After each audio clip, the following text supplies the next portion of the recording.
G'day and welcome back to another episode of the CodTales podcast. I'm Az. And I'm Dane. And mate, this week we're going to start off with a trip to Burrendong and then follow it straight up with a trip that we went down to Mulwala to fish a teams event Australia. Yeah, how good was a teams event, mate?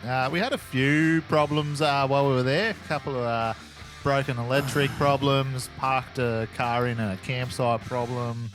Yeah, it was a bit of a mix-up, but we ended up getting there. It was good. And we weren't the only one with a few dramas, mate. We seen a couple of snub-nosed yellers that looked just like us. It was no good. Yeah, lost a couple of centimetres on these fish. It didn't have a nose. It was a bit weird. We dibble in on a chapstick hack with any wind knots in your braid. Yep, stay tuned for that one. It's quite handy. Also talk about losing a lure on a big fish, and then going back a couple of weeks later, and guess what you find? Floating Your lure. Fantastic. Now we round off a conversation talking about the $1 million Barra caught up north. Let's go. All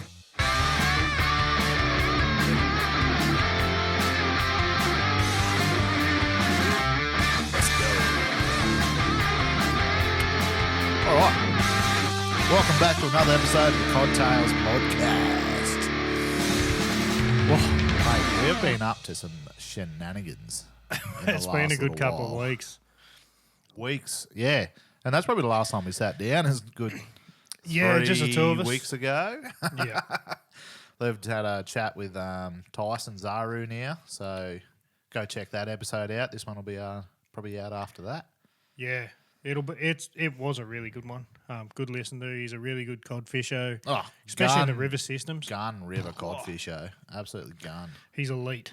Yeah. So But yeah, suppose get into it.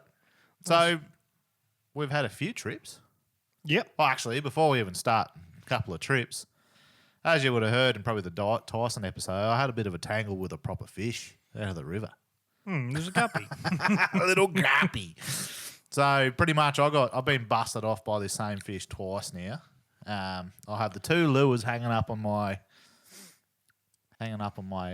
windowsill now. There's a bit of a colour pattern there. There is a very good colour pattern going on. Both are orgies and both are green. But so yeah, recap is I got hit on one orgy lure. This fish pushed a hook into the side of my orgy lure and actually put a hole in it and made me orgy sink. So it's fuck-eyed. It's no good now. Which, amazing the amount of pressure these fish put out to put a hook through the side of a fucking plastic lure. Yeah. Like, they're not the thinnest sidewall on You just got to let one latch onto you, mate. And fucking, you realise how much they got some grunt about them. Oh. But then, as I said in the episode with Tyson, I actually got busted off on a lure. And this is pretty much exact same orgy player, exact same spot. And he towed me up proper. Well, I went back there to the same spot this week. And guess what? I found me lure that he'd snapped off floating in the river. That's a cock tease. It's fucked. And this thing, like I've just shown Az before here, and this thing looks like it's 50 years old. Yeah, it's got some, like it's already got the sun marks, the sun bleaching. Yeah. The bib looks like it's been buried for fucking 6 years. Yeah. The bloody just paint knocked out everywhere, scratches, hook rash. And I knocked that out of the packet before I did that trip. Yeah. It was one trip, got busted off, that's it. So you rash.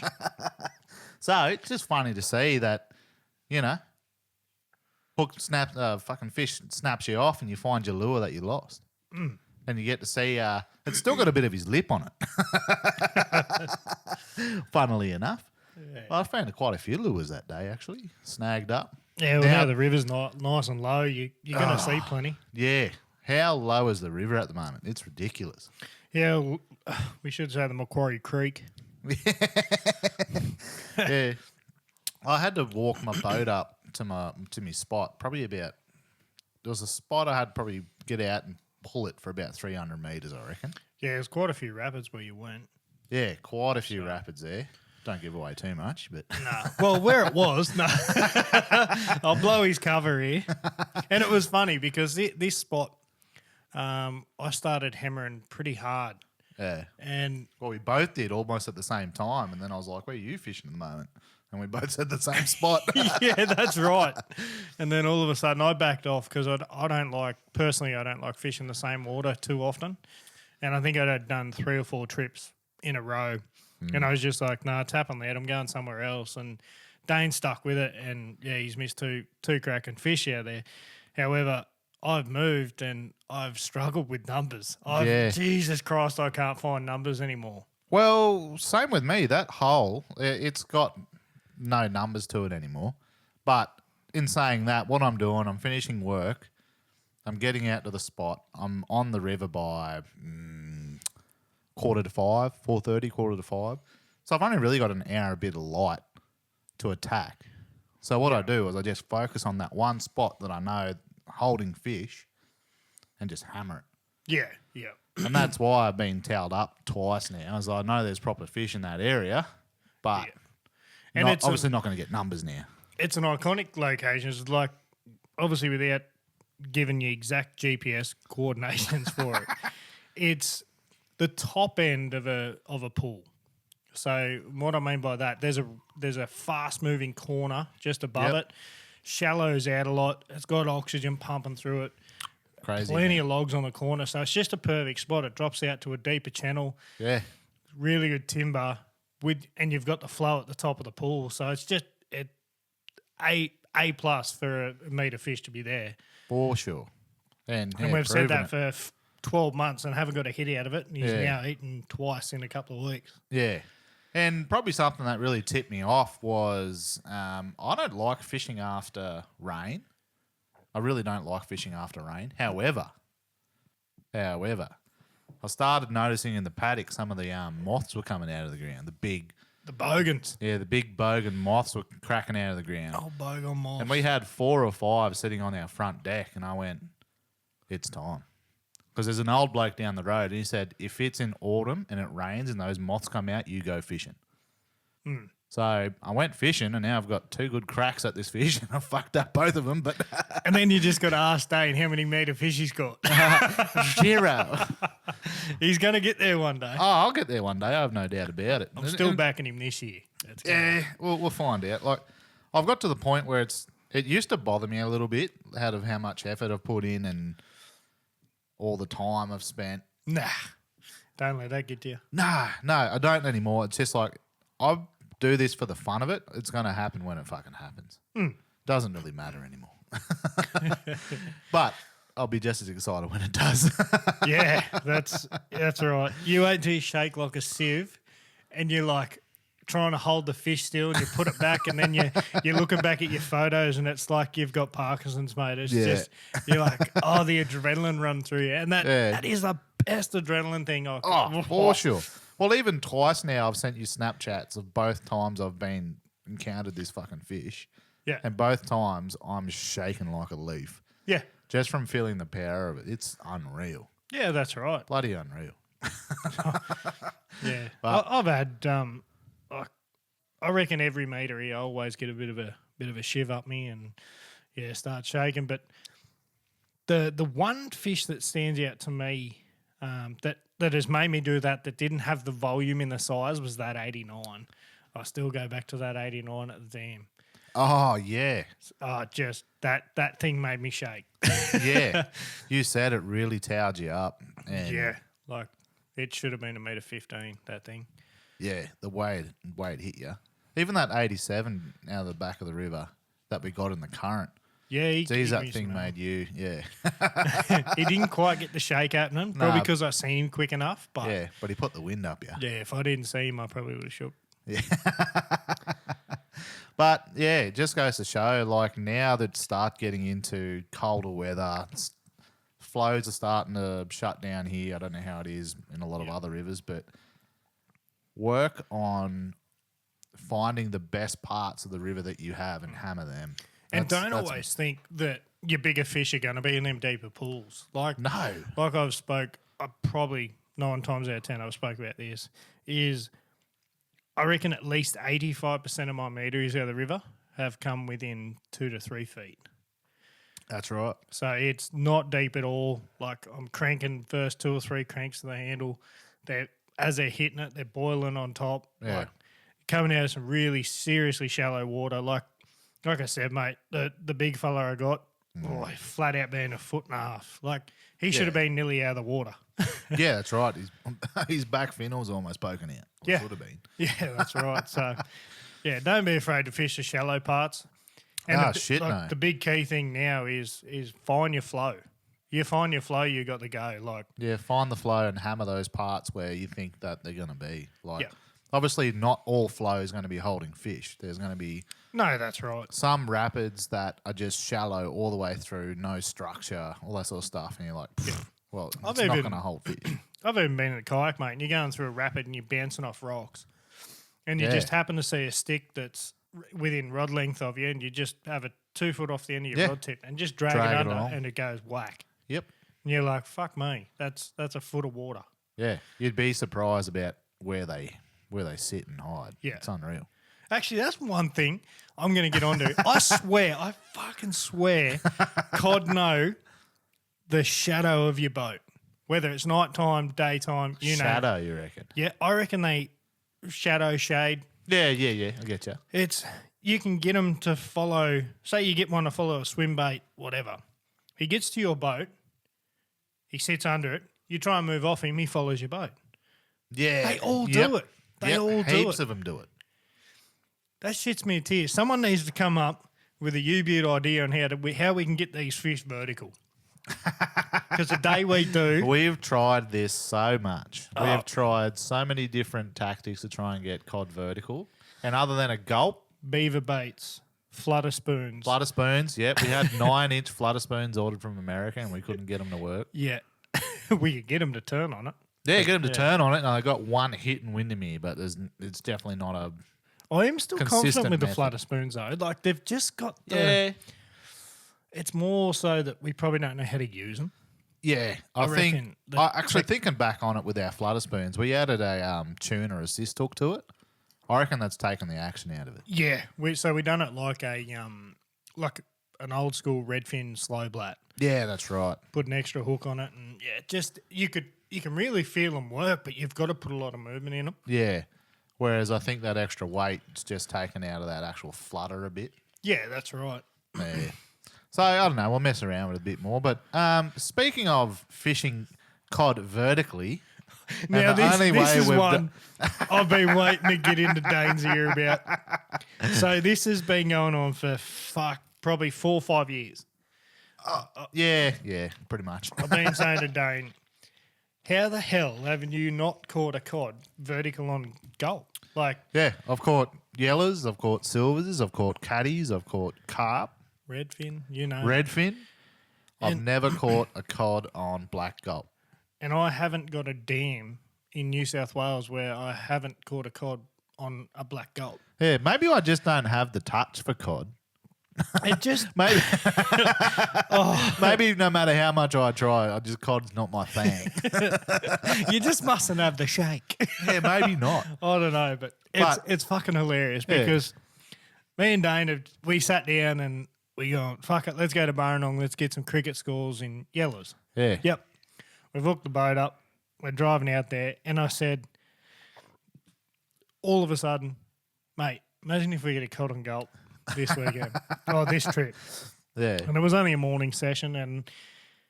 Yeah, it wasn't even that early. We got out there at what? Yeah, 7. 7:30 on the water by 7:30, fishing by 8 once you get to your spot. And I had to laugh because we were both like, well, if it's going to happen, it's going to be you. And, we put the boat in, going to our first spot. It was literally the first fish we seen on scope. And I was like, oh, fuck, he's got a bit of size about him. Yeah, we're like, oh, he's pretty long and thin. You actually made the carp call, I think, didn't you? Did I say, we had a look and I went, carp?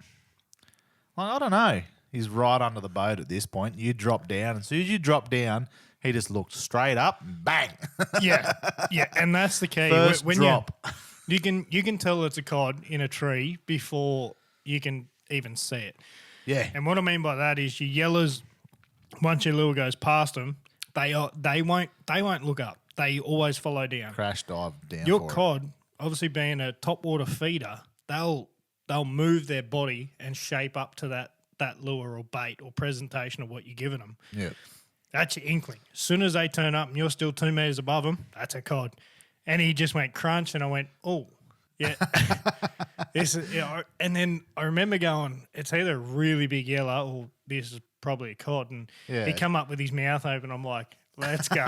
I've just caught a cod on gulp. Right in First front of fish of the morning. Hey, Dane, guess what you haven't done? And he wasn't a bad little fish. He would have been probably low 70s. Yeah, 70 something. 72 or something like Not that. a bad fish. And now that we've done I've done a few trips into Mulwala. It fucking had to be done down there. Yeah, I think I've got 3 on gulp now down there. Thank fuck for Australia. Just going for yellows. And bang. But yes, that leads us into the actually, we will say Burrendong was on fire that day. Yeah, it took us a little while to find where they were really chewing. Find numbers more. So we could catch fish, but we didn't have the numbers. Oh, what about that cranky fucking cod on the top of the tree? Son, This is hands down the best cod moment I've ever, best chance of a meter fish for Dane I have seen on scope anywhere, right? Yep. This thing, look, I'd love to tell the story, but it had happened to you. But on my personal opinion, stand out in the outside, I was like, this thing would sacrifice its own kids to eat this lure. And Well, obviously not.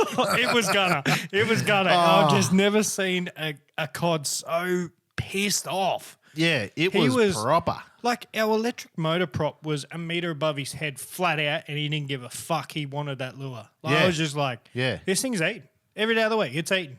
Yeah, so pretty much we found the riverbed and just started working out from the riverbed, trying to find a few trees for yellers.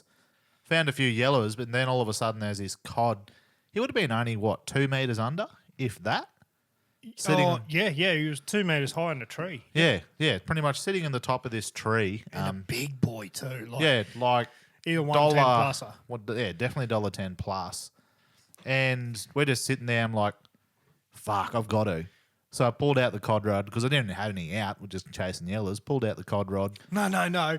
I fucking did because I was going to have a crack at him, and then I pulled your rod out and I was like, it's left-handed. I can't fucking use this. It's going to be you. Yeah, chuck me the rod. So I put an SP Barra onto it. My favourite lure right now. Chuck past him and he tore off this tree after it, and he came all within maybe 3 meters of the boat, turned back around, went straight back to his tree. Every single cast past this tree, he was coming after this lure. Just could not trigger that bite. Yeah, but it wasn't like a slow follow. He was charging. Swirling at it like he was. It's not like a standard cod just knows your lure. He was fucking adamant. He was cranky as shit. And then we ended up, we need to go heavier. Yeah, so I went up to a Capsis 9-inch. 9, yep. Yeah, in redfin. Chucked it past him a few times, still cranky as hell, trying to position the boat a few different ways. And then just one on the cast went a little bit too close to the log, snagged up. Fuck. Went too close. And then tried to go back to the same log because we'd been over him 2 or 3 times by that point already. Yeah, and this is where the part come in of where he didn't give a fuck about the electric motor or us. He was hungry. He was just sitting there and then getting that plastic off and then turning around. And I said, I'm going to try him from the other direction, above him. Gone. Yeah, Filthy. I'm still to this day to find a cranky cod that wants to eat a lure. Like, yeah, or like I probably would have put 20 casts or something past him every single time, just charging it. And he nosed your lure once, like not just nose up. Yeah, on the he scope. hit me once. He hit you and he took the back. Like I had a drop away treble in the back of me plastic, and he took that out. I sunk.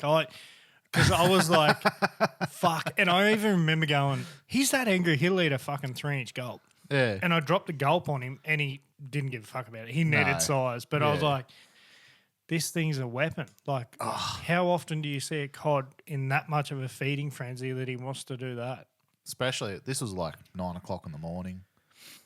And I've been using scope since day dot. Yeah. I've never seen that on scope. Nah. Never seen a fish that cranky. Well, just because it goes back to my comment earlier, it's just me, I think, at this point. Oh, son, look, don't get me wrong. In the back of my head, sometimes I was like, fuck, I wish that rod was in my hand right now. You should have just taken it and fucking had a go. Yeah, but then I would have looked like fucking Eddie the Eagle trying to ski jump, trying to fight this fish. I would have just been all over the place. There wouldn't have been no sense of me catching that fish with a left-handed reel. Ah, well, you get that. But Get that on the big jobs.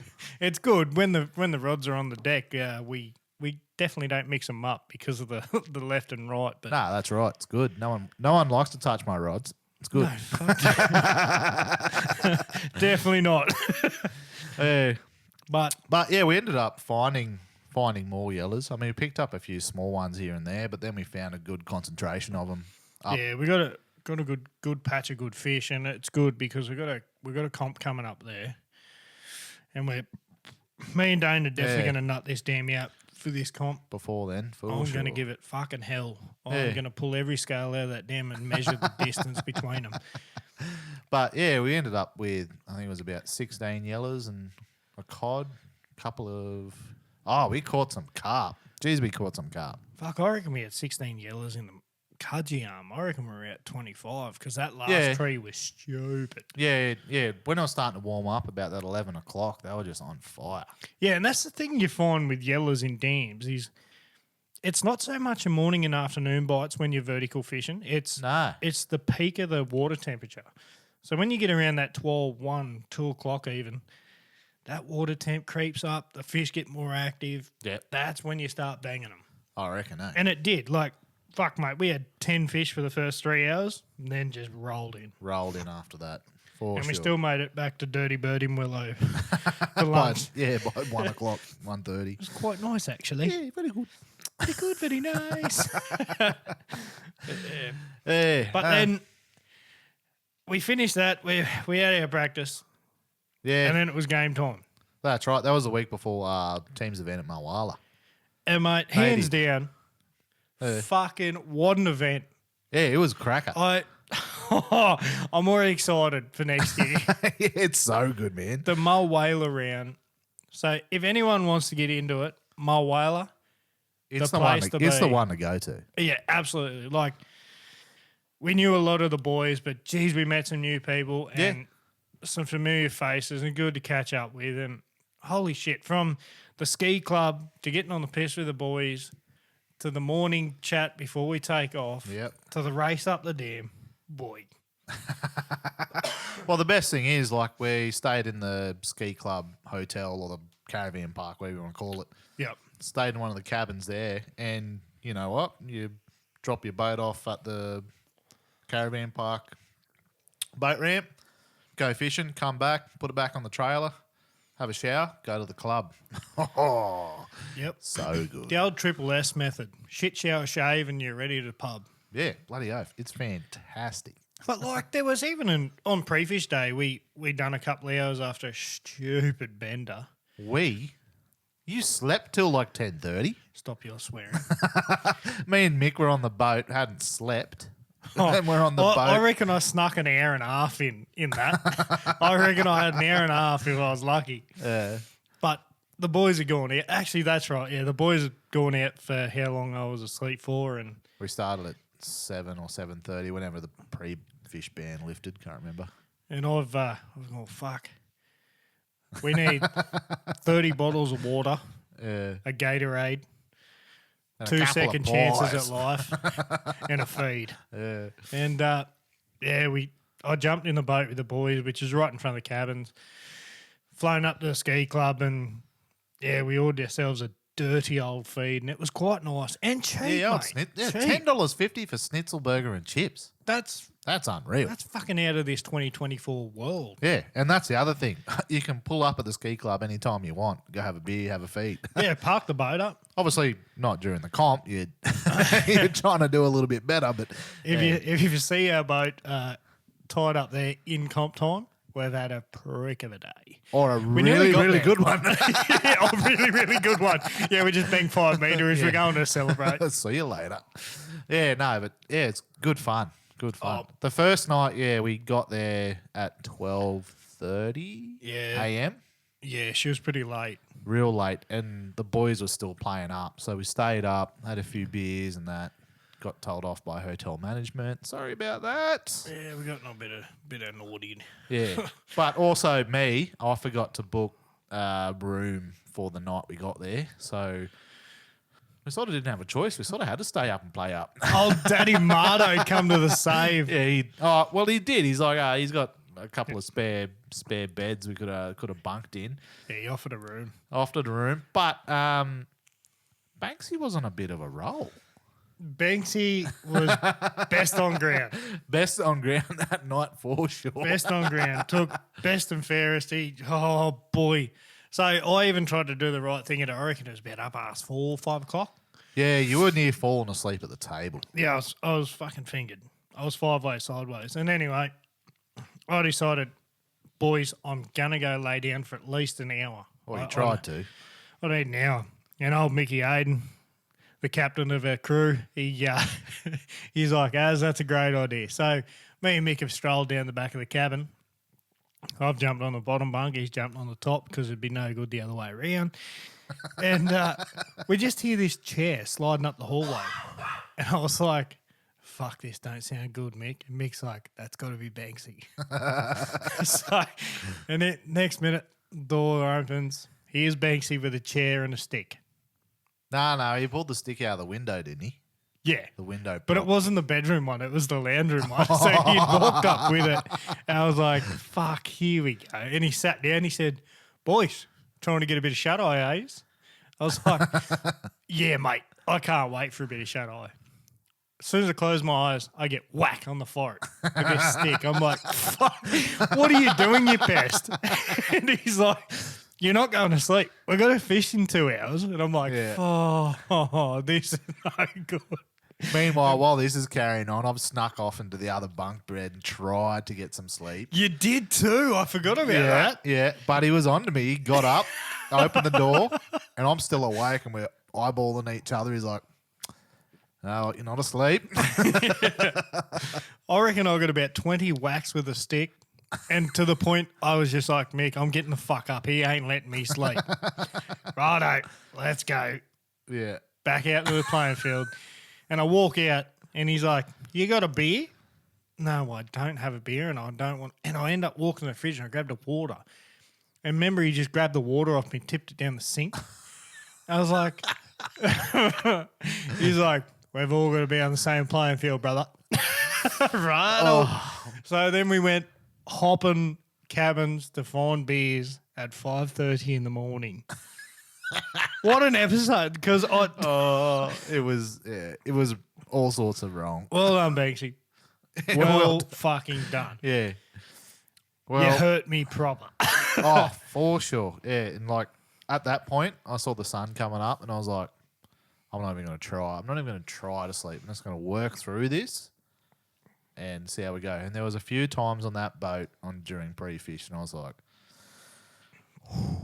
had to take a few deep breaths. Look at my pre-fish. I hooked 4 fish, and 3 of them snapped me off, and 1 I lost at the side of the boat. I was like, this is shit. Whose idea is this? I'm getting busted off left, right, and centre. I'm like, fuck, yeah. But at least we formulated an idea, and then we went to execute. And this is where it went wrong again. Welcome to the CodTales podcast, because I'm telling you, this is the home of fuck-ups in fishing. For sure. And poor Mick has just been roped into this because me and Dane have got the luck of a board fellow that just won a comb in a contest. Like, that's the amount of luck we've got. Yeah, it's not good. Oh, yeah. So, yeah, first morning, we're at the shotgun start. So that's a good thing about team shotgun start at Mull. Everyone goes at the same time. Now, Mickey Hayden, he's got a bit of a fast boat, so that's pretty good. It's very good. He's got a proper Phoenix with a 250 on the back. Yeah. And I think we got up in pre-fish day up to 123 k's an hour. That's a quick Fuck boat. It moves. And a place like Mull, when you're in a riverbed dodging sticks, oh boy, is it quick. But check, how well does that boat handle? Like, it does corners at 90 k's an hour like it's nothing. Oh, yeah. Unreal. Handling boat. You Anyway. can skip around corners like 110 and still not worry it. Yeah, absolutely nuts. Anyway, shotgun start, and they've just got the electric motors off the front. Just spot locked and we're just having a chat with a few of the other boys, chilling out. 5 minutes to go. Mick's like, hey, mate, can you go up and pull the electric motor in? Now, it's Minn Kota Ultrex. Yep. And I didn't know this about the Ultrexes. You actually got to turn them off before you pull them up. Otherwise, the prop will keep spinning. Anyway. Oh, dear. Oh, dear. Yeah, so a lot of the electric motors I've used, as soon as you sort of pull them up halfway, they disengage. They just turn off themselves. So I didn't press anything on the front foot pedal. And I've pulled it up, and it goes clunk. And everyone's like, fucking rookie. Give me a proper fucking earful. Yeah, because it went bang. It went fucking bang, and we're like, oh. Like, proper earful, as it should be. I just didn't fucking know at that point, which is unfortunate. Anyway, shotgun start goes off. We get up to our fishing spot. Everything goes into the water. Electric motor's not going anywhere. Yeah, and I mean, like, yes, we've got a fast boat. We went up a fucking long way. So if anyone knows not at the start. Not at the start. At the start, we only went up to the multi-story hotel. Yeah, but then we end up flying up to, like, straight away. We flew right up to the top end of Majors. Yeah, well, that's because so let's go back into the story, shall we? Well, we pull up to this yellow spot that we thought there might be some good yellers. Put the electric in. The motor's not working. Mick pulls it out. The prop's spinning. Puts it back in the water. Prop's not spinning. So just the friction of the water's making the prop not spin. We're like, well, fuck. Well, we haven't got an electric motor. That's the hub. So we're like, what can we do? We're like, let's go up to the river. There's a bit of flow. We'll drift down with the flow and just go from there because we've found a few fish up there. We might get lucky. Anyway, that's another 20-minute boat ride up to the top of the river where we want to get. Yeah, fuck me. Then we start making some calls. Hey, mate, need a new prop. Hey, mate, need a new prop. Lucky enough, the guys at Boats and More had a brand new prop in the trailer for us. Oh, chupapi. And it wasn't even so Mickey's got the 112 volt. No, 36 volt, 112 sorry, pound. 36 volt, 112 pound. And they only had the 24 volt one. Yeah, the 80 pound. Same fit. Same fit, same hub, luckily. Different. It was a different style prop. His was a 2-blade and they had a 3-blade. But in the end, it worked out better. It went a lot better. It was a lot quieter, a lot smoother, I think, than the two-blader. Yeah. But all because of me not knowing the motor didn't turn off when you pulled him up. Oh, dear. Fucked a prop and fucked about the first hour and a half of fishing for us in the comp. Pretty much 2 hours because we had a 7 o'clock start. And when we were fitting the prop back at base camp where we started, Galvo said, you've got 15 minutes of bite time left before 9 o'clock. Everyone's like, whatever, bite time. Just to put this into perspective, that morning, Jack Hocking caught 1.10 meter in the first 3 minutes of the comp. Yeah. And Brado. Then Brado followed up another 1.10 meter at 7:17, I think it was. So yeah, it was, and it was his first cast of the morning. First cast. So 14 minutes after that, another 1.10 meter. There was some proper donkeys caught that morning.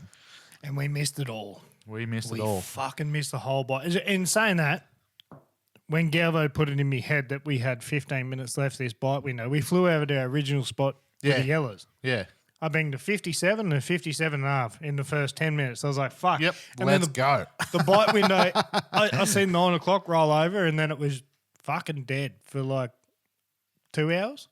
Yeah, nothing. It'd come in. It's weird that whole weekend. Sort of came in patches of like an hour and a half, 2 hours of real big bite times and then probably not much in between. Yeah, we got some cracking yellers. Like, fuck, we got some cracking yellers. But yeah, our bag at the end was good. We had a 59, 57 and a half, a 57, a 55. And the only one that hurt us was a 52. Yeah, it was a 52. Yeah. But in saying that, like, awesome bag of yellers. The one funny part is shout out to the boys, one last cast, and girls, I should say. Yeah, Kira. So Troy Blood, Kira, and their young fella, we're in the takeoff when we've flown up to the river with no fucking electric and shitting ourselves that we're no longer going to hold on fish. They're probably 100 metres away from Yeah, us. we saw them on the way up, way past. And we're panicking about getting this new prop. So we've flown 25 minutes back to the ramp to get this new prop. And I happened to talk to Kira and Troy that night on the piss.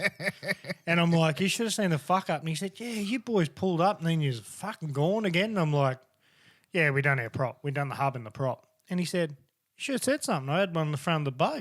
I was like, you're kidding me, are you? Oh. That fucking hurts. So, yeah, bad luck on the first day. We missed out an hour and a half to 2 hours of fishing. We ended up and at Troy even got a 92 Yeah. right there at the start. at that spot. Yeah, got a 92 on that day. Fantastic. But we ended up all right at the end of the day one. I think we were sitting in seventh. Seventh, yeah. Sat in seventh on the end of day one. We had some decent. Did we have our bag the first day? Yeah, we did. Yeah, that's right. We got our bag. So even without 2 hours of fishing, we still got our bag at the end of the day, which is bloody awesome. Yeah, sick. And then tried to upgrade the next 2 days. Oh my lord! We could upgrade yellows no. In saying that, we caught a fuckload of fish Yeah, and we missed some proper fish. So I reckon I can count that we missed 3 genuine meter fish yep. that hit our lure and we didn't hook up. So yeah, well, next morning, the Saturday morning, we went back to pretty much the same spot and had a little bay off to the right of it that might have been holding some cod. Went over there and Mick hooked up to what he reckons is about an 80 odd sort of size cod, and he was on for like a good 5-10 seconds. Then twink, see you later. Pulled the hooks. Yeah. Pulled hooks. It was like lost our shot that morning, unfortunately. And then I think it was, the second day, Mick, that fucking horse. I even got to watch him on my scope at the back. He ate Mick's lure and you could see the bubbles come out of his gills when he hit it. Yeah. And Mick went, yep. And then it was like 3 seconds later, the hook's Just pulled. And I was like, straight through. fuck. And I'm watching him swim away. I'm like, bro, that's like meter 15, meter 20. That was a proper fish. Yeah. It like now that I've, after Codnats, obviously no scope, and now that I've got to scope that place or just have a look around on scope. Yeah.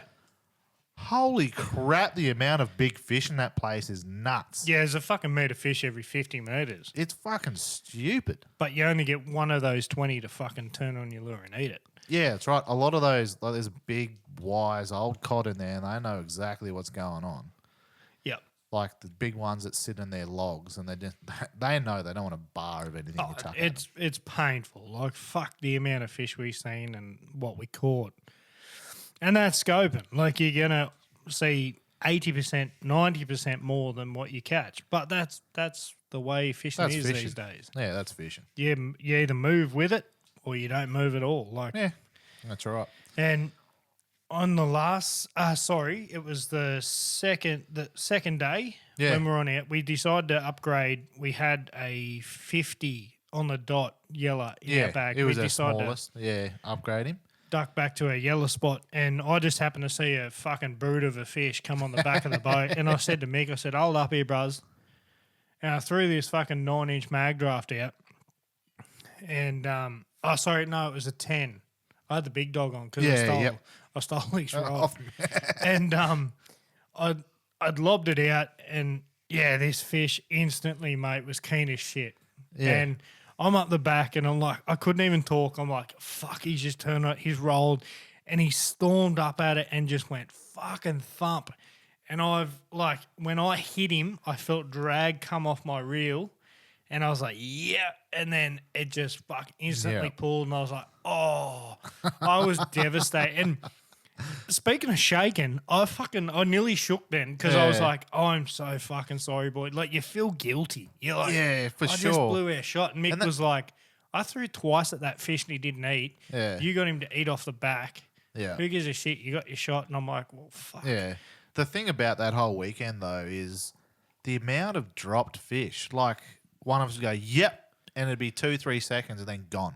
Yeah. And you're like, how the hell did he drop? Like, did he grab it and just not the hook and he was holding on? Or And it was not just us. Like, it was every team had dropped really big fish. And, like, Braddo and Banksy, what did Braddo say? I think it was 3. Yeah, Three they dropped. Yeah, he said he dropped 3 big fish. Obviously got the 110. Same as the Skiers boys and Looms. Like, those boys are on fire, and they still reckon and poor Nath, I remember him saying, he's like, mate, I've never had a worse day of dropping fish. Yeah. I'm like, fuck. Imagine if he landed 50% of them. Like, just half of what he hooked. Be well up there. Yeah. Well up and there. the boys still come fourth. Yeah. So Braddo and that got second. Congrats to Jack Hocking and the boys that got first. Yeah, those but they boys. got, what, was it 3 meters? 3 meters. 3. They got the 110, another 110.5. Yeah. And like a 102 or something. Yep. And then they had like a 90 and a 80, I can't remember, but they got a big bag of cod. And here's me and Dane, Dane and Mick. We get the best bag of yellows you could ask for out of Mulwala, and we couldn't convert with cod. Yeah. Like on the second day, picked up a 59 yeller, which, just cemented our bag of yellers. And here's one for you. Fucking open them ear rolls because this is a cracker. So go on. We'd got our bag. It's upgrade time. We've all done the high fives, the backflips, the arse tips, you know. Yep. And we've gone over this.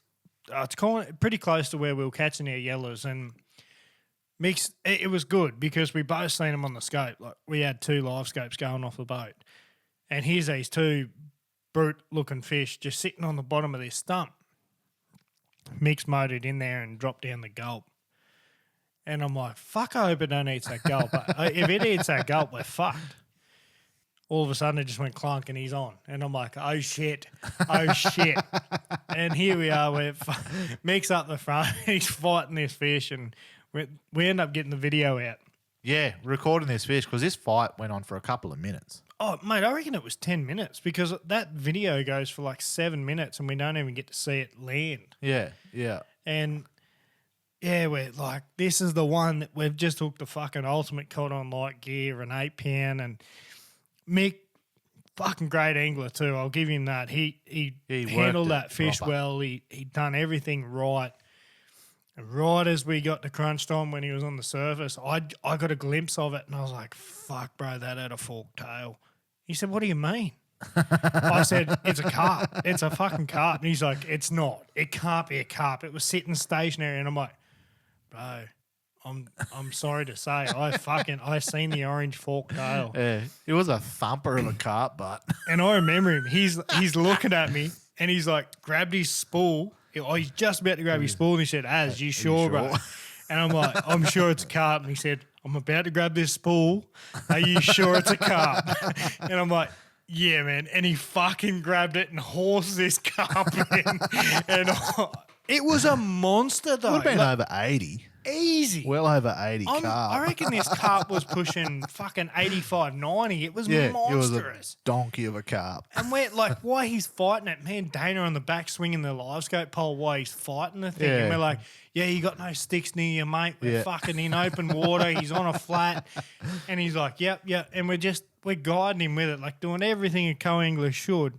And we just happened to fucking not have the right species. And it was heartbreaking. Oh. We all sank. We're like, fuck. That should have been our 90-centimetre fish on gulp, which would have boosted us right up there. But would have been good. We still ended up in 10th, which is a great spot. Mate, I'll take 10th. Because, shit. We're competing with some of the best boys that are cod fisher. And, yes, I've been up the pointy end. Dane's been up the pointy end. We've all had our fucking share, but... these boys that know that lake down there is like them walking in their backyard and can tell you where the fucking brown patches are in their grass. They know where the fish are. Yeah, for sure. Well, it only goes to prove Jack Hocking catching a metre 10 in the first 3 minutes of the first day. Yep. That's wasn't Jack that caught it. One of his teammates. Sorry, mate, forget your name. But unreal. Just they know, and they caught it off one of the boys at the start line. Yeah, where everyone takes off. Where everyone takes off, they caught it at that buoy. That's fucking insane. And I remember talking to Galvo on the second night, and he said I don't know who he heard it off or whether it was from Jack or whatnot, but he was like, the hardest decision he's got is which meter he goes for. And I'm like, I think that was Braddo that mentioned that. Was he it was Braddo? Yeah, I we're was having like, a chat out back, and he said, "Oh what yeah, the fuck? Who the fuck has 20-meter cod? yeah." Which going, one of his Oh, pet? yeah, let me put you on speed dial, mate. See if you're fucking hungry. Holy shit. That's impressive. Absolutely nuts. But yeah, I mean, our second day had a bit of bad luck with it as well, didn't it? Don't remember that. We're up the middle of the dam. We're fishing away. We found some fish, trying to get something excited, and then all of a sudden get a phone call. Hey, this is Helen from the front desk at Mulwala, Oh, dear. the hotel. It looks like your trailer's parked someone in. Yeah. And I was like, no way. She's like, yeah, can I just come in and move the trailer? So we're in for another 20-minute, 30-minute boat ride. It's half-hour ride back. Half-hour ride back. Az runs up, goes to the trailer, moves it, comes back, and he's like, didn't even park him in. Like, what do you mean? He's like, oh, just some Karen carrying on. And it was... Oh, it was a fucking Karen enough. It got me fired up. I'm like, what do you mean? And she's like, oh, you're a foot over our driveway. And I'm like, Yeah, and like- you've got 15 foot the other side to get your boat out. Yeah, like And she's easily get a car and a boat in and out. No, I'm sorry, but easy as fuck, hell. it pissed me off because here we are fishing in tournament time. We just lost another fucking hour and a bit on day 2. Yeah. Traveling. We're burning fuckloads of fuel on the 250, and she's carrying on about that. And I was like, and she's like, oh, I'm sorry to interrupt your comp time.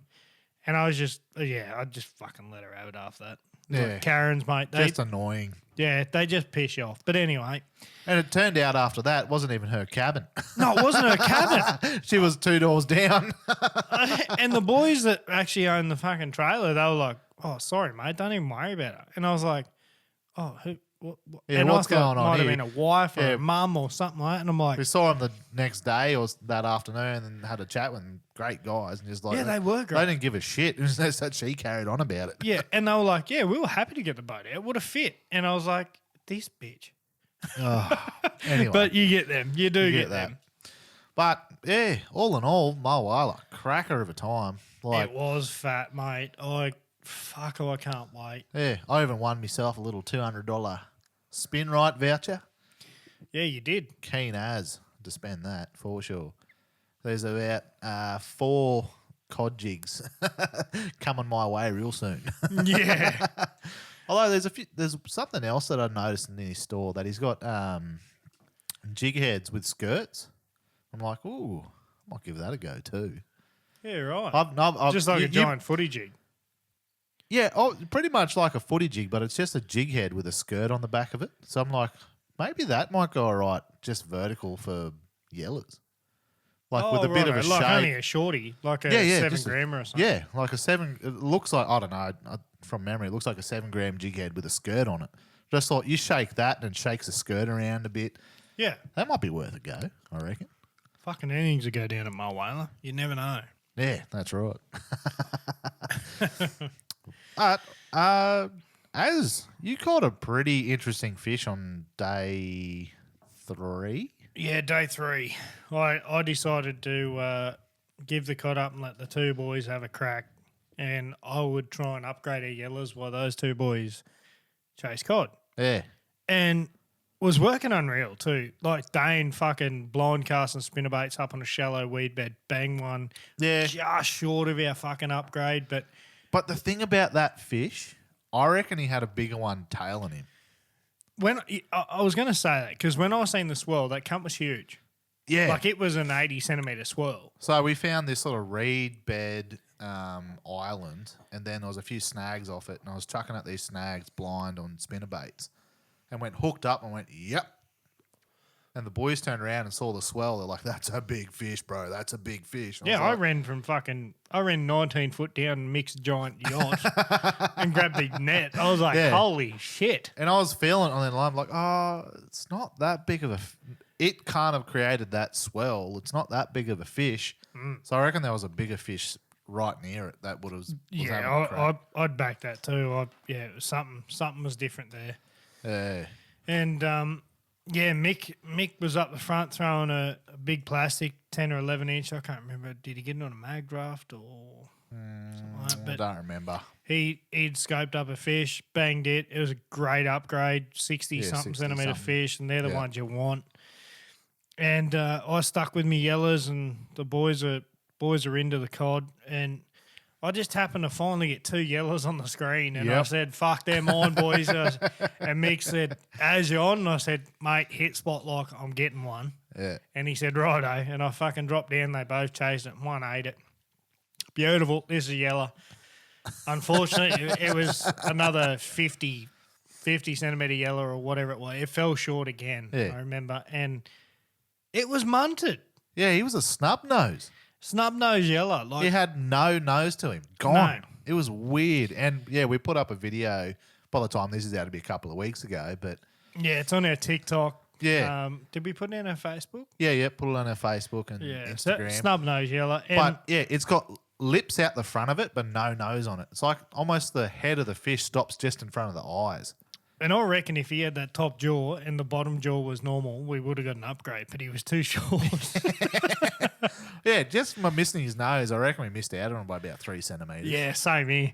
Same here. I was like, yeah, that's gut hurting.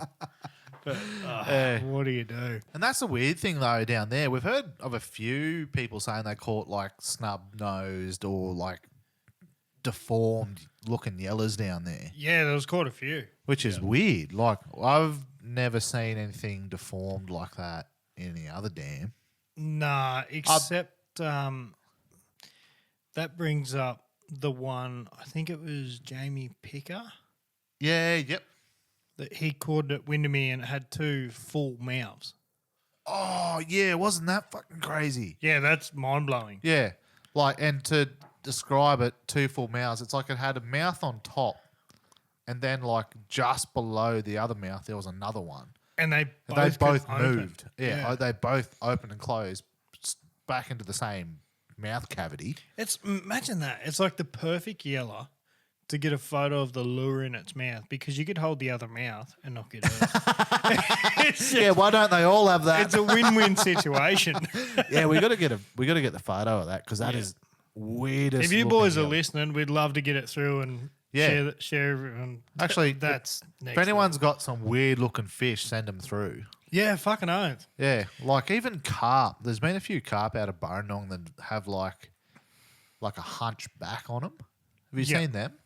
They're Yeah. weird. It's almost like they got a 45-degree back. They're not a straight fish. And Almost like a boomerang. I can dig up one from the river. Corey caught. I'm going back 6-7 years ago. It was caught on a lure, and this cod had like I don't know what it looked like a cancer on the side of it. Oh, right. And it was the size of just a a big softball. growth. It Oh, was wow. fucking huge, mate. Like it was monstrous. And we were just like, fuck, you'd never eat that in the life. Like you No. just wouldn't even give it a consideration. But But it's interesting. Like you don't catch that many that are like really weird, or you're not catching. no. What's that one off The Simpsons? Blinky.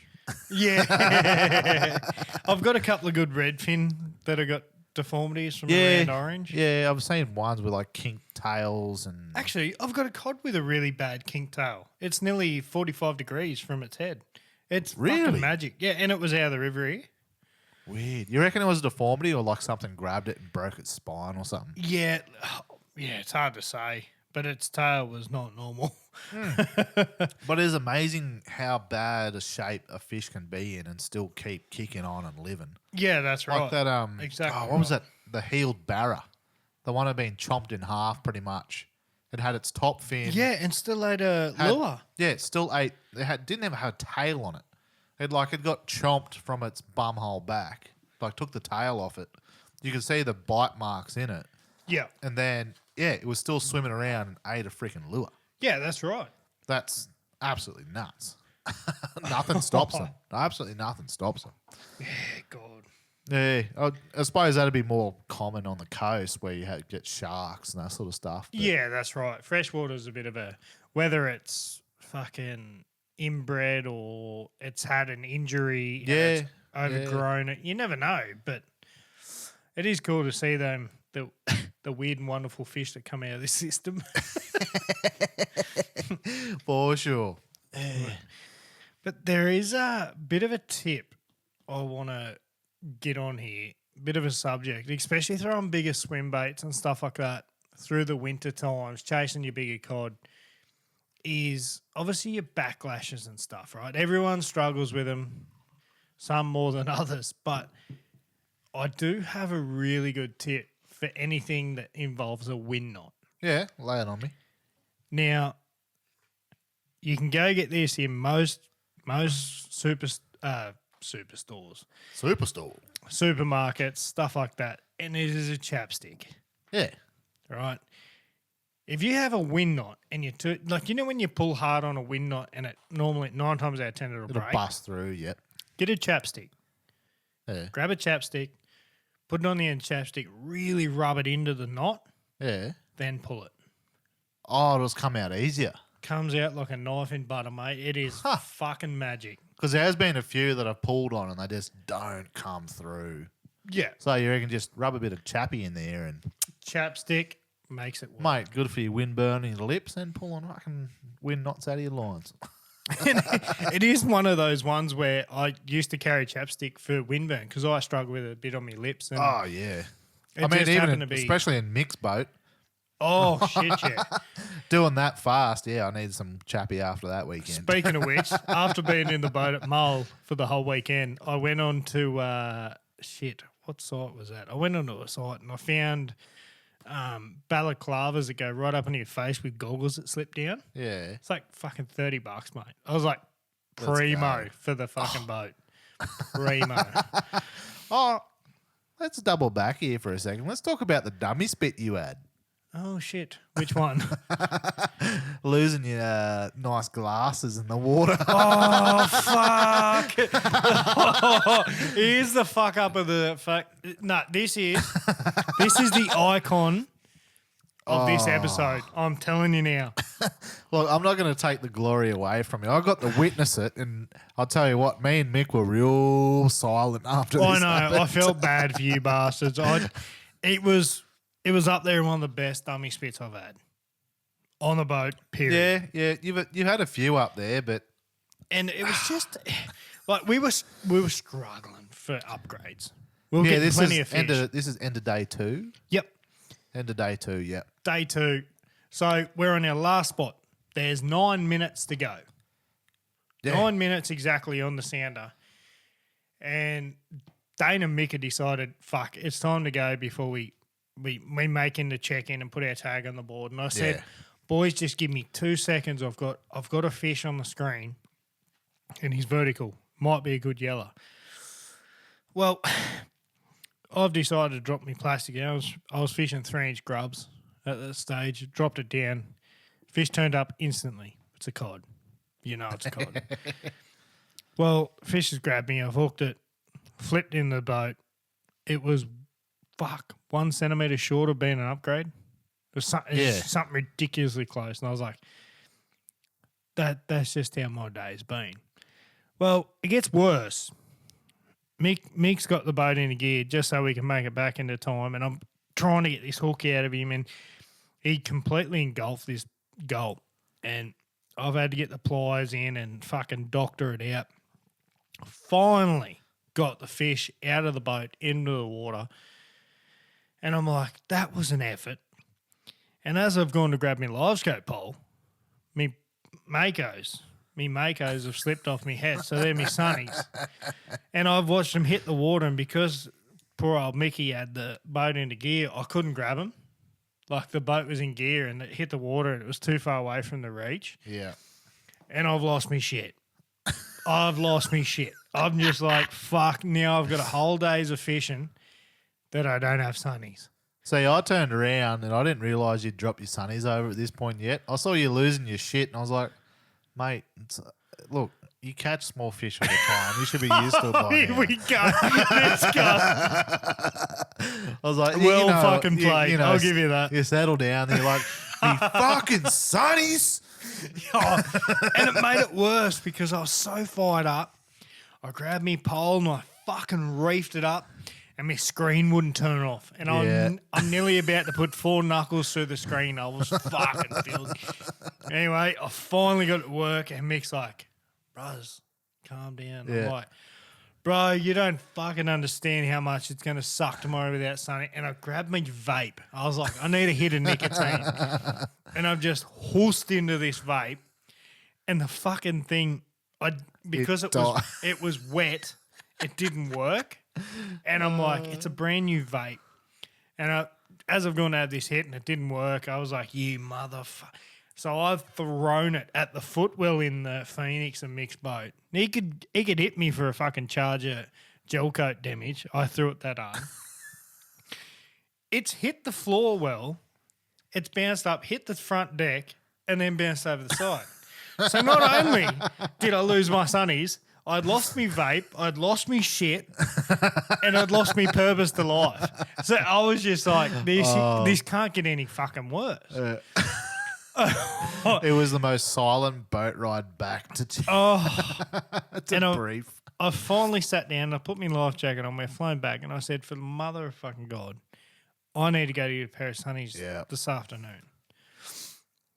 Well, Dane's done the old fucking good mate thing and looked up Tony Bennett and Vanessa Bennett's shop, Lake Mulwala Fish and Ski.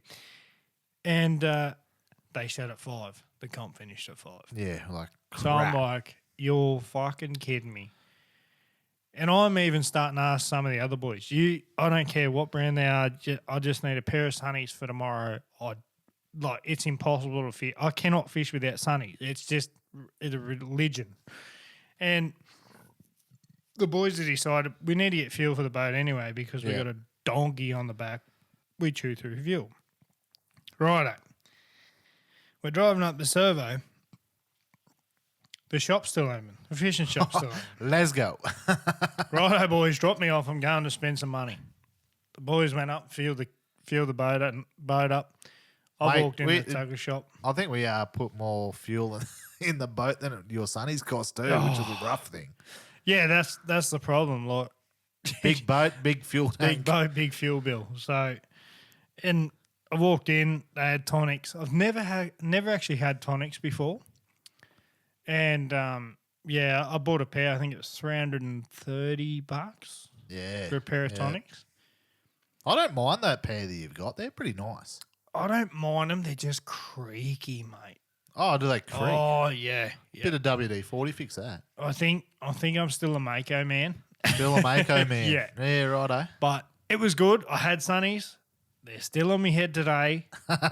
So it was all right. But well, the best thing about those sunnies, they hugged your head. Even if you looked over and shook them a bit, I shouldn't fucking lose these ones. It was just a painful afternoon. Yeah. Everything happened in 5 minutes, and I went from hero to zero very quick. And I walked into that ski club and I punched some VCRs. And if you don't know what VCRs are, go get one. Get some. Unreal.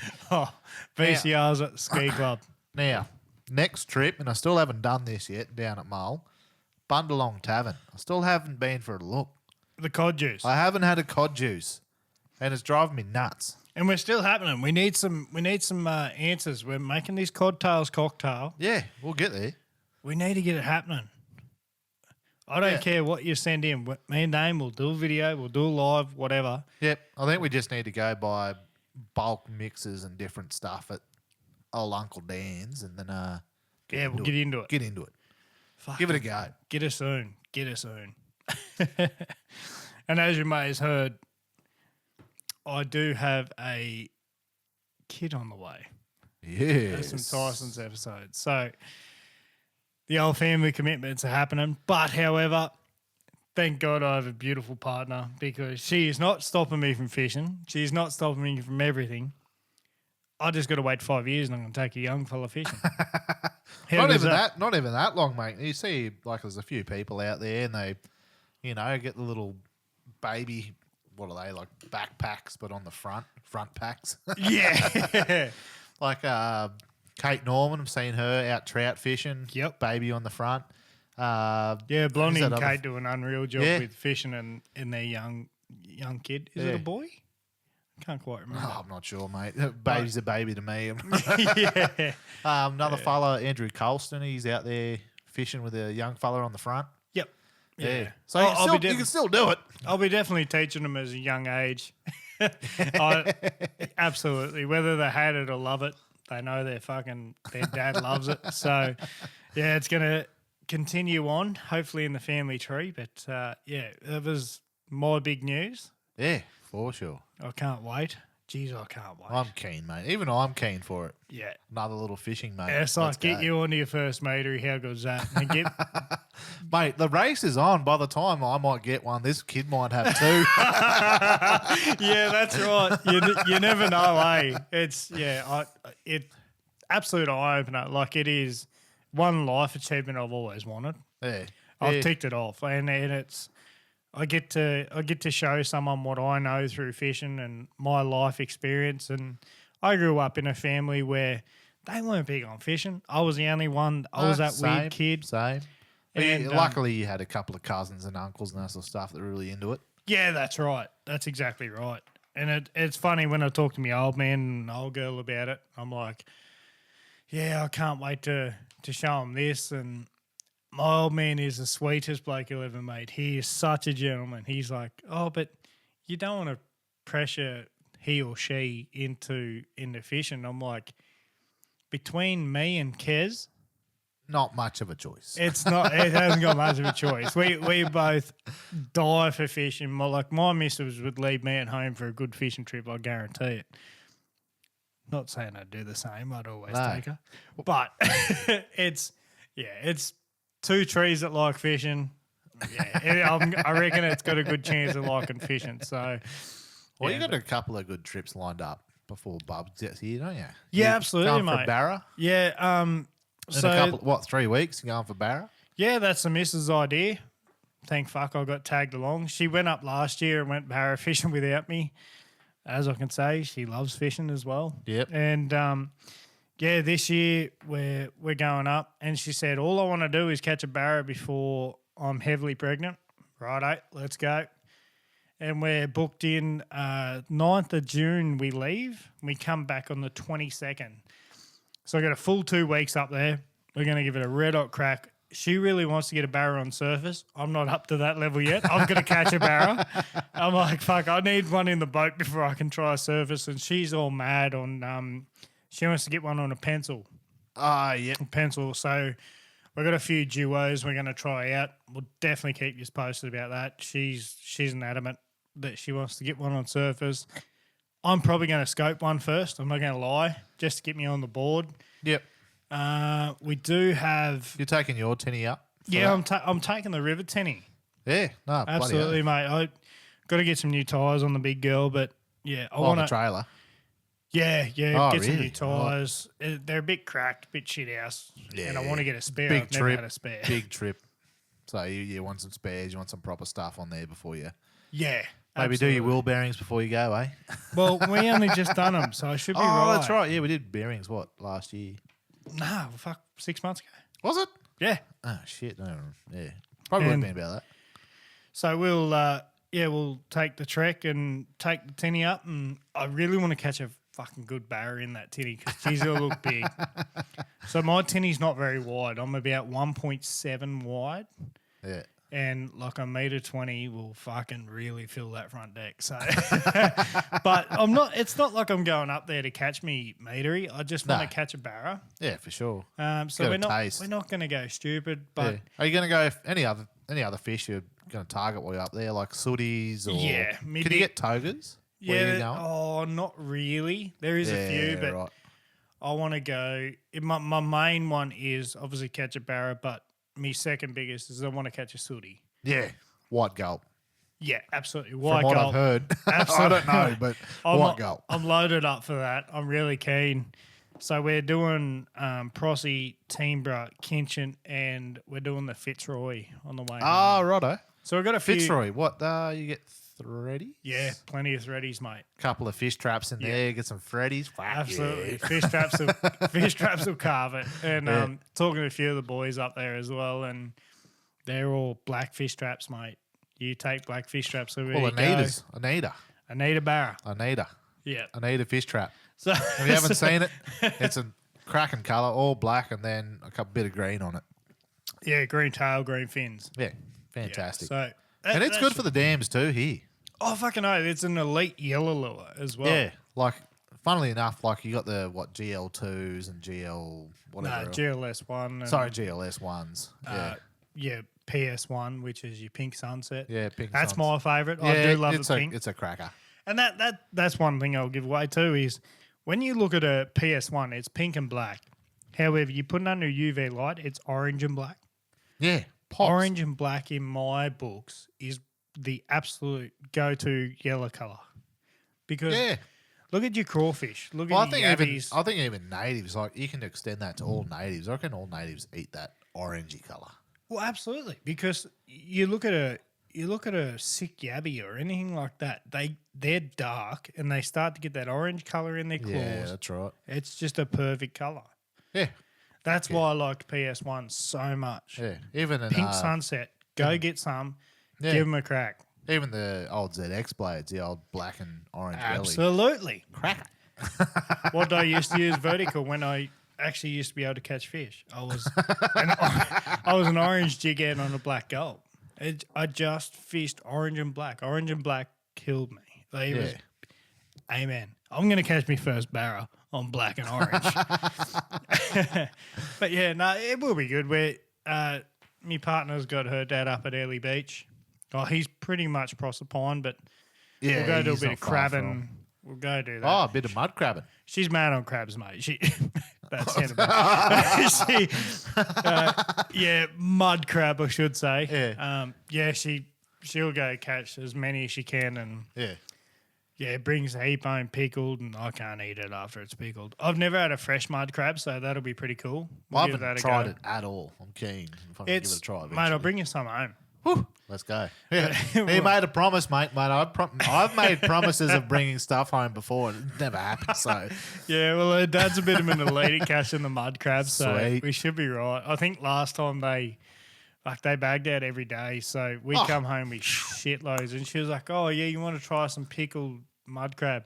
Mate, all I could taste was vinegar. It was fucking horrible. But I'm really keen to try a fresh one. Yeah, for sure. You going to you going out to see it all while you're up there? Yeah, we're going to go out in a couple of reefs. Kez's dad, Wal, he's got a boat that'll get us out to the reefs. He's got a bar crusher, is it? Nah, I can't quite remember the name. It's not a bar crusher. Similar sort of hull shape or... Yeah. So like a half cab thing or a full cab? Yeah, half cab. Yeah. And he's big on nanny guy. He loves nannies and emperors. So red fish in the sea, mate. Good eating. Yeah, I'll be keen as go catch a few emperors. That's for sure. The only big thing he said is the sharks are a big problem up there. Fuck the tax man. Yeah, so a lot of the times, like the last time the missus went up, she said they went out and went chasing emperor, and after losing 15 emperors in a row to sharks, they ended up doing it on the electric reels just to get them up quicker. Yeah, yep. So hopefully I don't have to use an electric reel, but I'll be keen as to fucking really horse one in. Actually, speaking about electric reels, have you seen about the new... Oh, I don't know if they're new. They're new to me, but the gunnel rods. Gunnel rods? Gunnel rods. Oh, this might be new to you too. It's fucking new to me. So they've got an electric reel that attaches, and it's pretty much what you can think about. It's a flat piece of stainless steel that's probably only about a foot, maybe 2 feet long. Yeah. With an eyelet in the end, and then they run the electric reel through that eyelet. Yeah, that's what we use. Oh, right, there you go. Yeah, that's what they use, yeah. So they don't actually use full rods, it's just that. Yeah, gotcha, yeah. Otherwise, you just never get them up through the sharks. But hopefully I tick the Barra off. I really want to get a Barra, and I swear to God, I'm gonna pump some info. I need some info. I need to catch a Barra. And look, if anyone's up north and can put me onto a few fish down there, I'm going to see Luke Fallon. And don't forget Brent. Go see Brent. Brent, yeah, I'm going to go see him in Mackay. So I'll definitely go Well, see him. early beach he is. Early Beach, yep. And I'm going to see Luke Fallon from Sport and Game Fishing. So he does guides on Prossie as well. Lawso went and seen him last year. They caught That's right. plenty of Barra. Good Barra, yeah. Fallon's going to put me on to a few Barra, hopefully. We are going to a shit of a time, but, geez, like, I'd rather go pay for a top guide up there, get to know on how to target these fish, and then go, righto, I've got 2 weeks up my sleeve. Yeah, and I reckon gonna that's work 'em probably out one of the myself. biggest tips. If you're going somewhere that you've never been before and you're traveling a big distance, don't feel ashamed to go get a guide. Yeah, that's exactly Because like, there's just, I don't know, if people have like travelled thousands of Ks and they come down to catch cod and they get disappointed because they don't get there, go see a local guide. Like not everywhere, Exactly. obviously not everywhere's got one. You go down to Mulwala and you've got quite a few down there to pick from.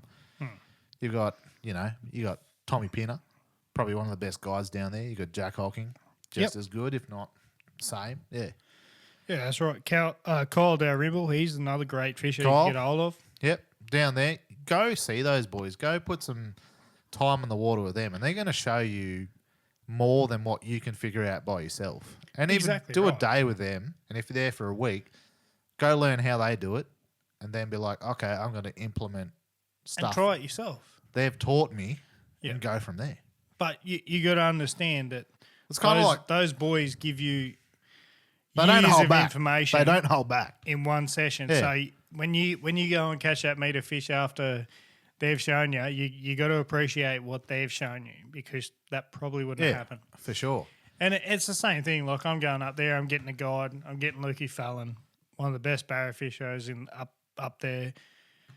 And same goes down here. I'm not saying me and Dane are on a pinnacle, but I'm more than happy. God, no. Dane's more than happy. Like if anyone wants to come out and catch a cod in the Central West, mate, fucking hit us up. Yeah, We're more than happy to take someone out and catch their first cod. Like absolutely. yeah, for sure. And look, Tom, just with every other charter, like it's like you go to the ocean, you go on a charter, you come down to freshwater and you take a guide. It's definitely not a guarantee. No, one's it's gonna never a get- guarantee. No. Especially time of year, like midwinter, you're like, oh yeah, big cod, let's go. It's like, well, it's definitely not a guarantee in the middle of winter. They're harder. You're going to get better fish. It's the same as, like, obviously I've chased yellows for more than half my life. And it was funny because one of the boys, Nick Reardon, he was like, mate, my best day is like 7 yellows. And I was like, righto, we're going to Burrendong in spring. And he said, righto. And Yeah. I took him up there and I cod fished for 5 hours. And now it's 9 o'clock and we're going home at 12. And he said, are we still going to chase yellows? I said, mate, we're still going to get a fucking cricket score. He said, really? And it was funny because I met you up there that afternoon and we were Oh, yep. Yeah, I remember fucking that. braining them. And Nick couldn't believe it. He was like, we just caught 20 yellows in like half an hour. Yeah, I'm like, when they're on, "That's- they're on. That's the way it goes, mate. In spring, you find them, you get your bites. And he said, well, that's unreal. Like we've just chased cod and we got 2 little cod that trip. And you almost and- got another one chasing yellows. Yeah, no, I remember had a right cod near. eat a yellow at the top of the surface, and it was cool. Like to see someone's face like that, really, really, I really appreciate it. And it's the same. Like when I go up there and I catch me first barra, God, mate, it's gonna make me happy. I hope it happens. I've got 2 weeks to work them out. So God, fuck, I hope it happens. I've got 4 destinations. It's not the best time of year though. No, it's not. I'm really gonna have to work for it. And And this is something I don't know about. Is Barra like cod? Like you get better ones once it starts to cool off, or oh, not so much. No, it's they just more- reduce the numbers? Yeah, you really struggle to get them to bite. Yeah, okay. And the other learning curve is. But what's cool for down up there? It's like I'm still in his t-shirt up there. Don't you worry about that. But it's funny because it's going to be a total different fishing scenario as well. Is yes, I use live scope, but when it comes to barra fishing, their perspective. these perspective mode a lot They're more. all they're all perspective, and that comes down to the Barra move a lot quicker than cod, and I'm You need just to like, know fuck. direction and I've used perspective down here, and it does me head in. Like you just can't Yeah. see return, and I perspective in like impoundments and that sort of stuff. I see the benefits in like shallow water when they're up on edge and that sort of stuff.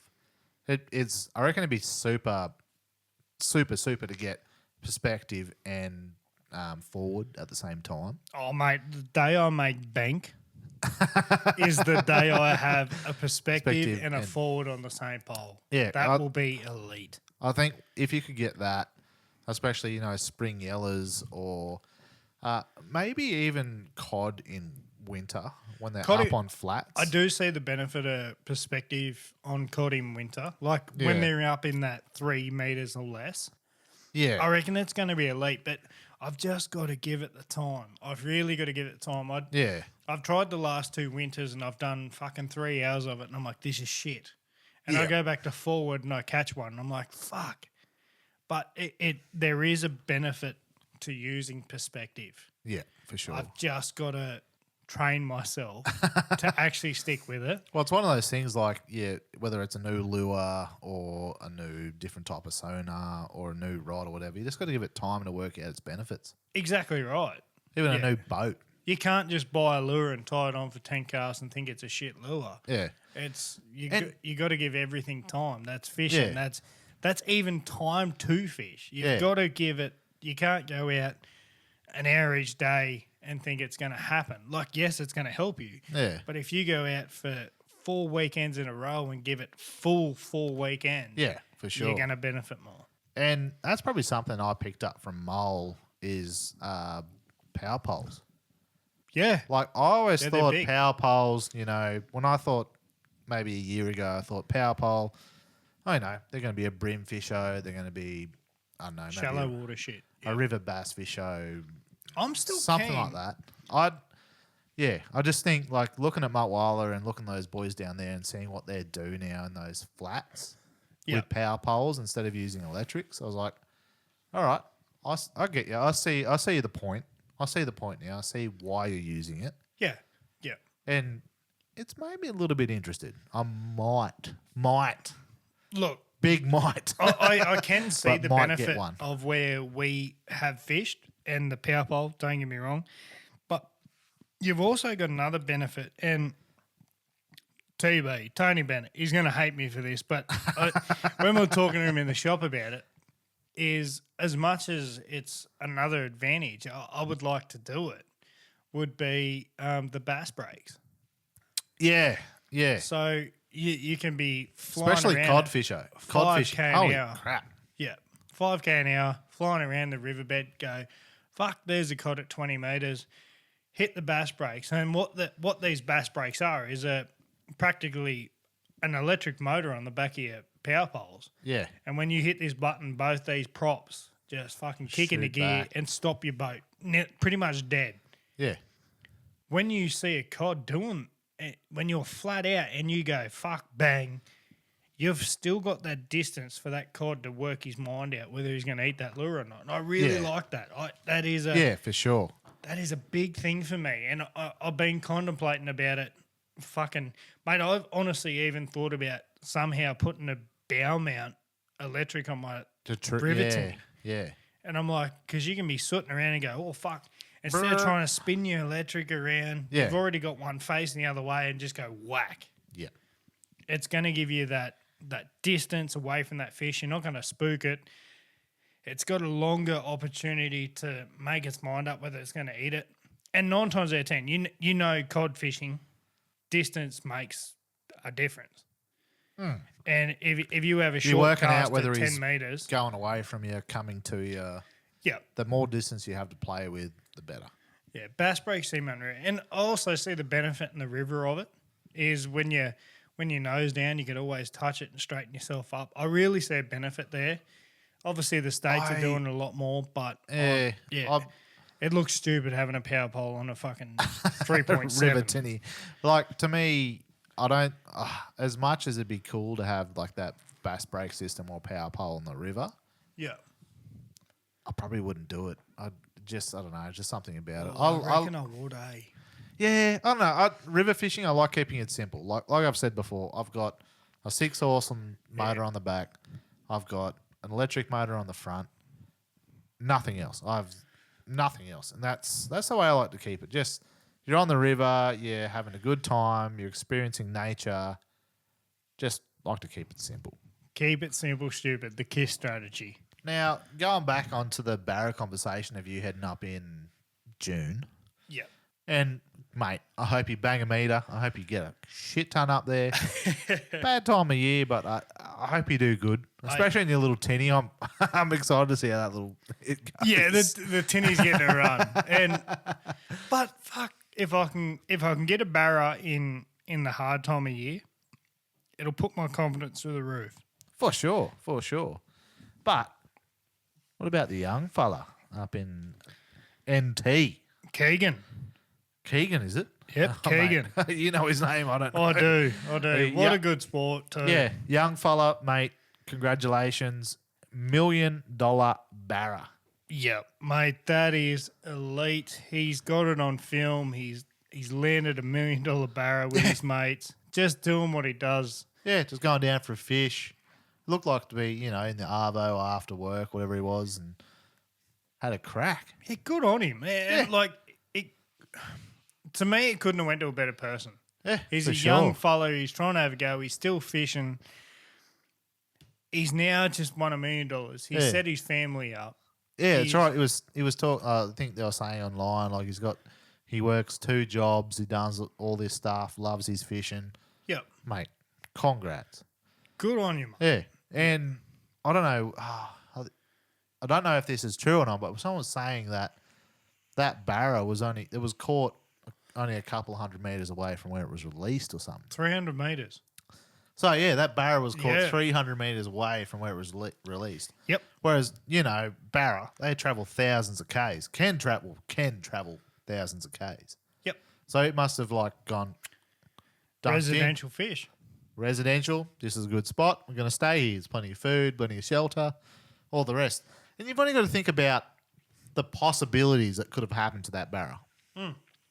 It could have swum hundreds of k's, if not thousands of k's away. It could have got eaten by a shark. It could have eaten by a crocodile. Yeah. Another Barra. Although it was pretty big though, wasn't it? No, I think it was 60s. Okay. Yeah. Well, it could have been eaten by another fish. I could be wrong, but yeah, it was. Yeah. But just the possibilities of young fella going down, having a crack, having a good time, having a fish, bang. And he's got the $1 million. $1 million back. But the thing, it's so good, but it is also a thumbs down to the news companies. It's disgusting. Yes. Yeah, that was proper disgusting. Mate, this young fella has gone out and done something remarkable. And it's sad to see that the Australian culture, once they see someone successful, they've got to find a wrong in them. And No, I'm gonna stop you there. I don't think that's the Australian culture. I think it's the media culture. yeah, that's what I'm pointing towards. I Yeah, think it's not the Australian culture. good fucking on him. Yeah, we root for the underdog. We want the underdog to win. Yeah. That is epitome of the Australian culture as far as I'm concerned. And I'm not going to name fucking news tellies or whatever, but there was an interview that bagged him out for something that kid done years prior. Yeah. Like, what the hell? Why do you have to bring up something that someone's done a long time ago to bring it into the present just to knock them down? That is disgusting in my Get book. off your fucking high horse Yeah. and appreciate what this kid's done. As Travis Collar sends, get off your high horse, mate. Get off your high horse, mate. Yeah, it's fucking disgusting. Like, let the young fella live his life. He's just done something amazing. Yeah. Like, he should be put on a pedestal and go, mate, Well, you fucking deserve done. everything you get. Yeah. And the part that pisses me off with all these news stations and stuff is, especially the one that I'm not going to name, went straight down his throat and asked him on live TV on how you're going to fix your past mistakes. Yeah. And, mate, he's already organised that. Yeah, that's the fucking shit thing about the media. Like, he'd already gone in the when he won the money and he knew he had the $1 million Barra. He already went back and fixed his past mistakes. Yeah, before the media got hold of it. Yeah, Like, and isn't that? And this goes back to the shit we're always humming about, fucking mental health and doing all that sort of stuff. It's like it's living with the mistakes that you've done and fixing them up, make yourself feel better. Yeah. All that sort of shit. Yeah. Don't tear someone down to make yourself bigger. God, no. That is my life motto, and it has always been with me, is don't tear someone down to make yourself bigger. And the media does that, unfortunately. They definitely do. And definitely other people in society have that. And I guess we are all guilty of it from time to time. Everyone is guilty of a bit of jealousy now and then, all that sort of stuff. But next time you try and tear someone down for something that they've done, which is an achievement to them, just be like, hey, am I doing this because I feel bad and I want them to feel bad? Yeah, that's right. Basically. Yeah. But yeah, he did the right thing. He's done the good thing. Congratulations. Absolutely has. And mate, Keegan, hands down if you're hearing this, mate, you've done well. You've done Australia proud. You've done an ultimate goal that every fisherman dreams of. For sure. And you've done it on film. Mate, congrats. Hats off. And it just comes back to that great old saying, you can't adjust the wind, but you can adjust your sails. Exactly right. Yeah. Yeah. It is fucking bang on. Yeah. And like, you can't change the situation you're in, but you can change how you react to that situation. yeah. Change the outcome from your actions. Yeah, for sure. Well, on that piece of gold. Mate, geez, we've got some big 6 months coming up. For sure. Well, definitely you. With the little one coming along. Little one coming. We're going barra fishing. We're going cod fishing religiously. Yeah, I'm in the water at least 2 times a week now, which is good. We'll get Dane onto his meter here. So. Look, not jinx it, but No, it's going to happen. It's going to happen. I just hope the fuck I'm there, to be honest. Well, yeah, I hope you're there too, mate. But all my success is coming when I'm doing solo trips. Yeah, well, that's the thing. You don't know if it's the truth or the tale. No. Yeah, I'm porking you, mate. I'm just fucking running. I'm running lures up the sticks and just saying I get snagged off by a big fish. Mate, look, my biggest cod was solo, and I had it photographed and everything on a brag map. But if that thing got off, mate, I had a tale to tell. That's right. Oh, yeah. No, it's going to be good. So we'll give you a quick uprun of what's coming up. We've got a FFC at Wangler. Yep. That's cod and yellow belly. Yep. We've probably done that round by the time this comes out. But We'll give you an update on how we went there. We're fishing me, Dane, and Mick Hayden under CodTales podcast. Yep. You can follow us on Facebook. You can keep track of what we're doing. We'll put updates every day on how we're going, whether it's good or shit or bad or worse. Yep. You name it. Instagram, TikTok, get on it. Yeah, our TikTok's firing, so if you aren't on that, get on it. Socials are a big thing. If you just want to keep up with what we're doing behind the microphones as well, is our socials. So get on it. Let's go. We can't wait. But big thing is thanks to everyone that has donated to the mental health lure board. Yeah, we've got a pile of lures in front of us now. We're slowly getting through them. We've been busy. Obviously, comps and just normal family life and that sort of stuff. But we're getting through them.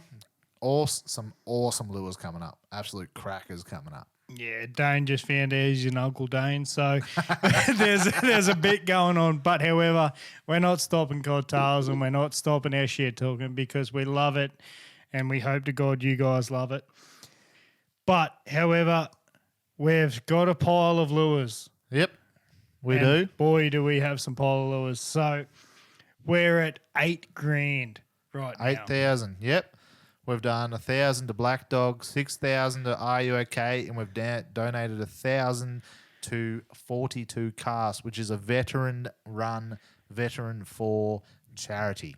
That was the Anzac Day tradition. Obviously, me and Dane are big fans of Anzac Day. So Yep, for sure. we looked after the boys that looked after us.